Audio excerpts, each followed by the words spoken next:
Well, hello everybody. We're working on the Wheel Horse 520h again. What we're doing is, as you can see, I pulled the motor. We're going to work on getting the valves all adjusted. I haven't done that in 400 hours. And I started thinking I should probably do the decarboning of the cylinder heads. So I've done that as well. So I'll take you over to the bench and show you what we did. Alright, here we are on the PTO side.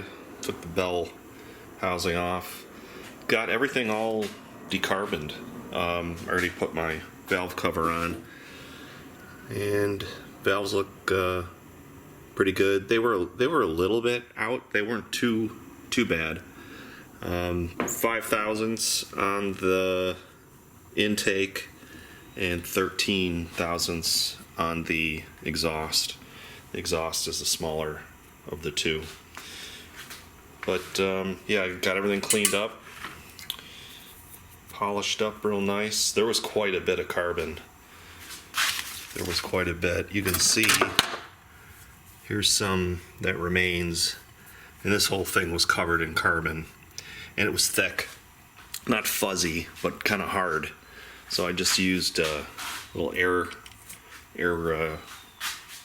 polishing wheel to clean all this off. But so far so good. This the cylinder still looks pretty good. Still have the honing marks from the rebuild, so that still looks good. This cylinder, however, does allow a little bit of oil to pass through. I've noticed this one gets a little bit of oil, not too bad, but a little bit. Everything feels good and smooth, so we're going to button this thing back up, and then we're going to install it back in the tractor. This is the compression stroke right here. So everything's ready to go, and next step, I'm going to put my breather. I got a new breather somewhere around here. Got a brand new breather that I bought. And I have to put the gaskets on. This takes 2 gaskets. One goes inside here. I got to put that spring in, and then one sits on the bottom, and then it'll sit right over here on top. So we'll get that on there. I do want to mention on the exhaust, there was a lot of carbon inside that was built up on the inside of the valve. So I got in there with some emery paper, and then that didn't do a whole lot, so then I got in there with some sandpaper and really took down all that carbon, because that can cause knocking and pre-ignition. So I was able to get that all cleaned up pretty good. So when you do this job, make sure, if you want to lightly sand and clean up the beveled edge here of the valve seat, that's a good idea. And you really want to make sure you get that carbon off the back, because that can be pretty stubborn to get off, and make sure you clean that up. So you can buy this from eBay. It's all Chinese parts. I bought this from onanparts.com, and it was $50, but these are all Cummins. They're all original. And the reviews on the Chinese stuff that you can get off of eBay pretty cheap wasn't really that good. So part number here, if you buy the kit, or maybe if you just want to you don't want to do the valves, you can just buy the gaskets. You can see the part number there. You get 2 of those. The kit gives you all new gaskets, so these are the exhaust gaskets. So I'll let you take a look at that. Get 2 of those. You get 2 intakes. There's the intake part number. Of course, you get 2 of those, and then you get 3 of these, which are this gasket seal. 3 of these for the valve covers. One goes here, and then there's 2 that get sandwiched there. And that part number, if you need it, is right there. So all in all, get your head gaskets, 3 of these, intake and exhaust. And I think they recommend in the manual to do this every like 1,000 hours, but this tractor gets used all year, pushes snow, plows the garden, cuts the lawn. So it was good timing to get this done. These just get torqued down to 1 to 2 foot-pounds. Both of those there. Okay, I'm just using a little bit of anti-seize on the ends of these bolts. Head gasket bolts, as I'm putting those in, and then we'll torque them down 14 to 16 foot-pounds. If you're using the graphite, silver graphite type gasket, at 14 to 16 foot-pounds. What was I going to say? 14 to 16 foot-pounds. Oh, there's a pattern to it, so it's in the manual. Alright, so this is cylinder number 2. It's on the right side of the flywheel. And we're going to start off with this guy right here. And we're going to go 1, 2, 3, 4, 5, 6, 7, 8, 9. Start at 5 pounds, which we're already there. Then we're going to go up to 10, and then we're going to go 14 to 16. This is 10. Cylinder number 1. We're going to start out over here. Oops, I'm not even showing you what I'm doing. 1, 2, 3, 4, 5, 6, 7, 8, 9 is the order for cylinder number 1. Cylinder number 2, which I just did, 1, 2, 3, 4, just in reverse.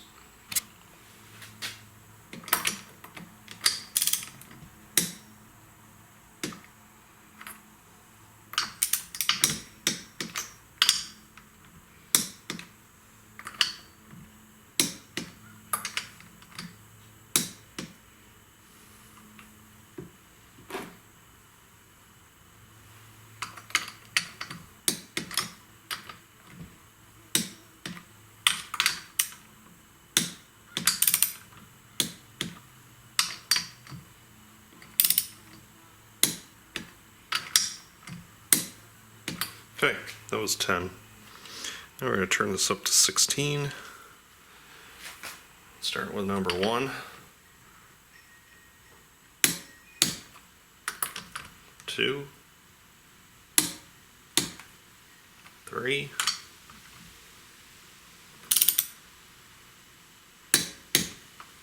4, 5,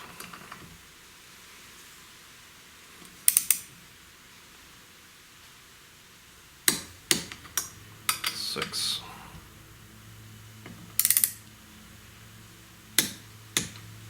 7,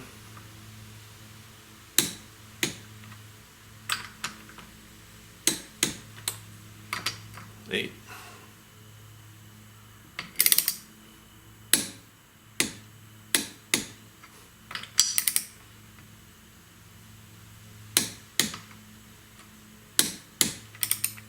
9.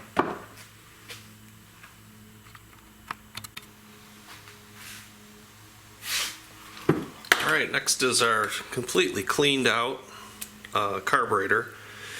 I pulled the main jet out.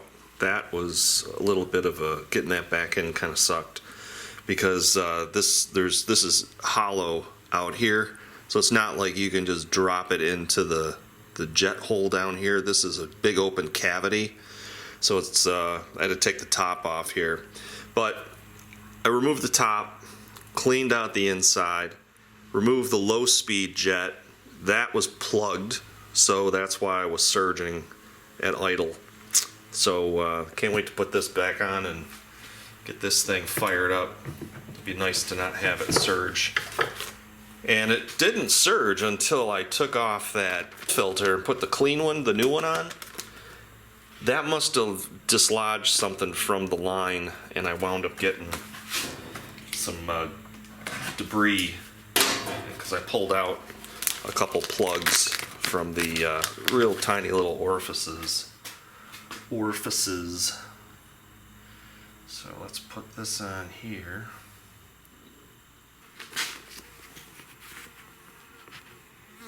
Here's the part number for the intake gasket.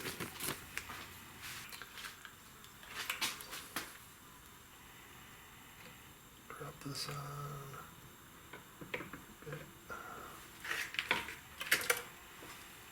Okay, I gotta find my intake manifold bolts. And those are gonna be, let me back out of this here. Manifold mounting screws. Alright, so I'm just hand tightening these 4 intake manifold bolts. They're long. Not as long as the head gaskets. And I can feel I still have a little bit of never sees in those holes based on how they're going in. They feel good.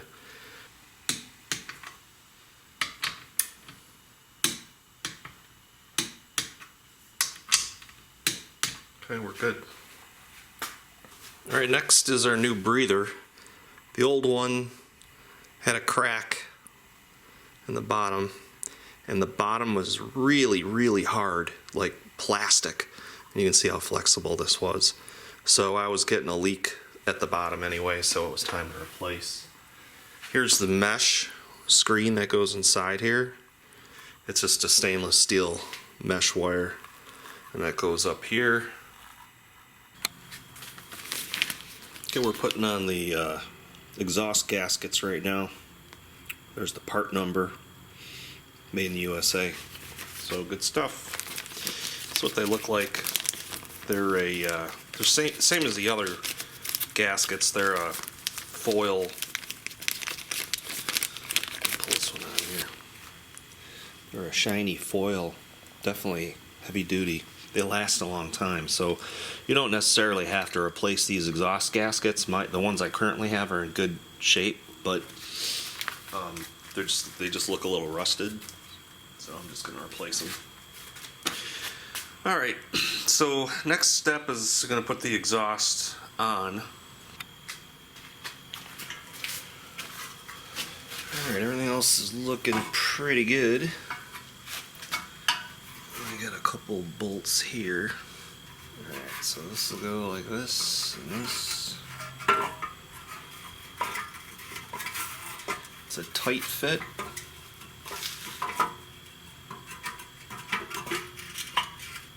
It's a tight fit, but usually it goes right in. Alright. Just gotta walk this on a little bit. That's on. That's on. Go. Yep, so we're on there. We're on there. Just gotta put some never sees on those bolts. Then they get torqued to, I forget what I said, 9 to 11 pounds, I believe it was.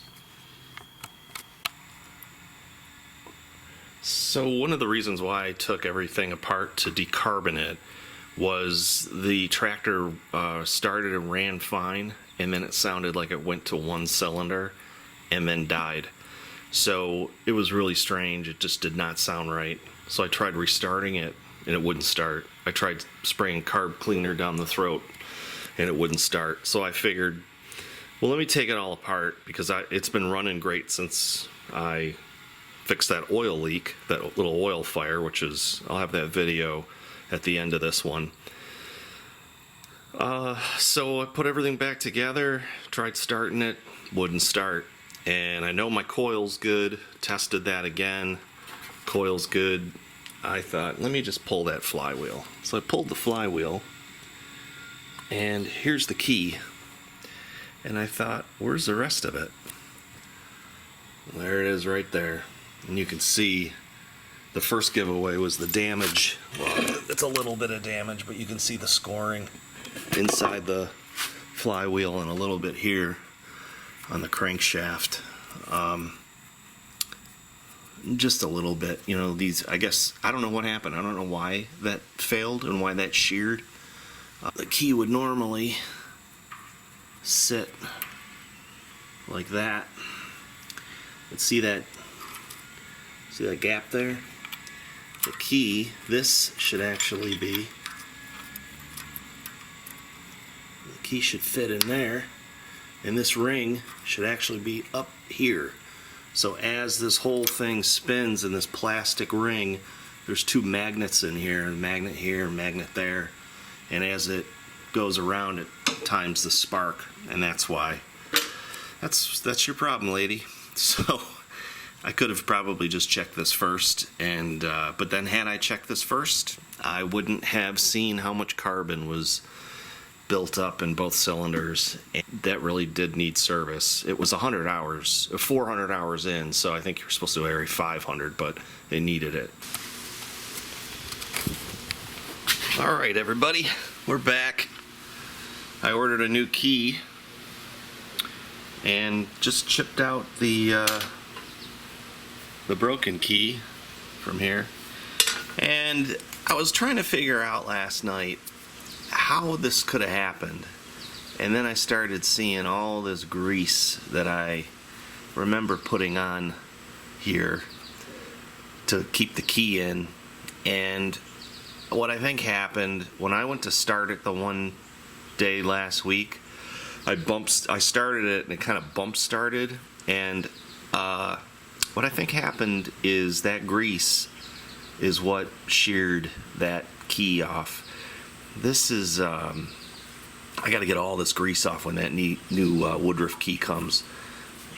This is the trigger mechanism. There's two magnets in here, but and the key goes actually through it, so it spins on the crank. But I think that's what happened.